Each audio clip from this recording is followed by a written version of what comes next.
my channel Sushant Chesswise. Today we are continuing with the game what we were discussing last time. Last time I told you what is scholar's mate. Today we will discuss how to play against the scholar's mate. Okay, how we can take advantage of someone trying to do scholar's mate. Okay, so let us see what white can do, and I showed you 2-3 ways white can try to approach and do scholar's mate. So we will start with one game which was played many years ago. Okay, see, these are all what I am showing you is are old games. Okay, these games were played maybe 300, 400, or even some games are played 500 years ago. That time the players there used to be two category of players. One who used to practice the game and try to use the principles, and others who were not knowing about any principles. So these games are very helpful to understand what we should do and what we should not do. Okay, let's go to the game. So in the game, after e4, e5, white started with bc4. Then black played knight c6, and now white played queen f3, to which black player played the right move knight to f6. Okay, before we go further, let me show you this same position can happen with some other move order also. If white wants, he can also start with the move order first queen f3, then black should play nf6, and now after bc4, then he can play nc6. Okay, so this is other way which is very good. Now here the point is why black played knight c6. Black should usually try to play bishop c5 and castle quickly. That's very logical, right? But the early development of queen is a problem. I told you in the previous lesson that if the queen comes out early, it gets attacked by the minor pieces. So now what will happen? By this move nc6, black is trying to attack the queen. We'll see how. Now in this game we see white tries to persistently try to do mate here only. So he tries to drive this knight away by the move g4. Here if white had to survive, he had to play this move knight e2, which stops knight to d4. But if you see this knight placing and this queen placing, they are not at all good. Soon black will develop bishop to c5, pawn will come to d6, and bg4 will attack the queen. And what will happen? See, black's bishops are more favorably placed, and here next move will be bishop g4, and white is wasting his queen moves. So that will be a bad thing. Okay, but of course it is better than the game.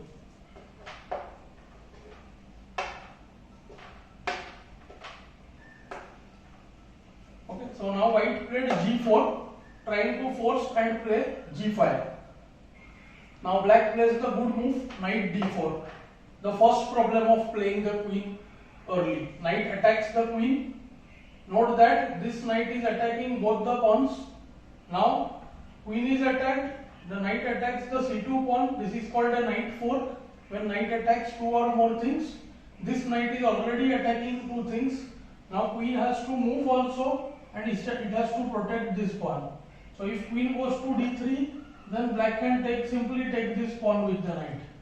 So in this game, white went queen to d1.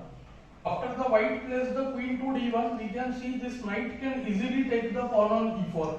Okay, and black will be able to gain the pawn. But black thought that already he has two developments, white has only one.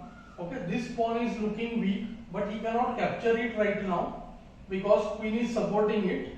Okay, so what black thought here, maybe he can take advantage of this weakness in a better way than just winning a pawn on e4. So black plays a very strong move here. Black played the pawn to d5. Now this d5 move looks like we are giving up a pawn. Firstly, black is not giving up a pawn. We can see that there are two attacks and there are two supports as well. But black's idea is even more deeper. Let's see. Now pawn takes the pawn. Okay, and now black, instead of capturing this pawn, he goes for bishop into g4. So the main idea of d5 was to open this bishop. Now we can see that black's development has become alarming. It has become more. Always remember, whenever there is difference of 1, 2 and 3 developments versus 1. So whenever there is difference in development of 2 or more, means the position is becoming winning for that player. We are going to reach a position where it will be winning for the side having 2 extra development. So we should look for such opportunity. Now see, now white has very few ways to protect the queen. Now see, if he plays the knight to e2, then the king's place is reduced. So now see, black has knight f3 check, king has to go to f1 and bh3 checkmate. See, he gets checkmated here. Let's say if white plays bishop to e2, this is perhaps a slightly better way, but then now good move, queen takes d5, and you see this rook is getting trapped. The pawn has to be played on f3. That's the only way to protect the rook. But now see, there are 3 attacks. Let's count the attacks and supports. 1, 2, 3. Supports are 1, 2, 3. Somehow is supporting there. But black can simply move this bishop away, or even he need not move the bishop away. He can just develop. Because if pawn takes the bishop, then queen takes the rook. And the position is easily, we can see that very good for black. Almost black is winning here.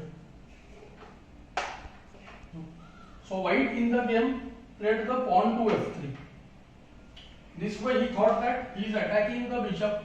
Okay, there are enough supports. Knight and queen are supporting f3.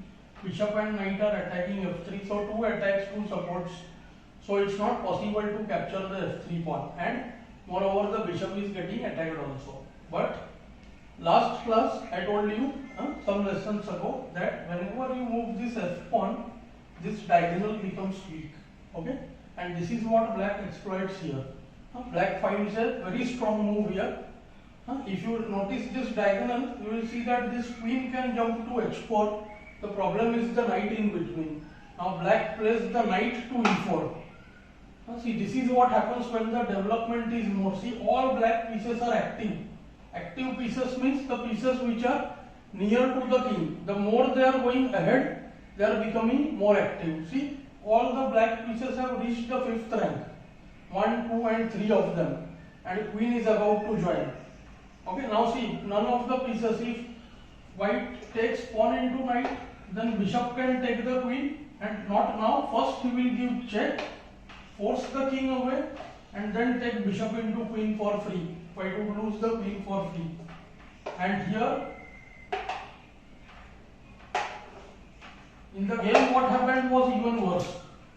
The bishop on g4 was taken. White took pawn into g4. Okay, he captured the bishop. Now comes queen check.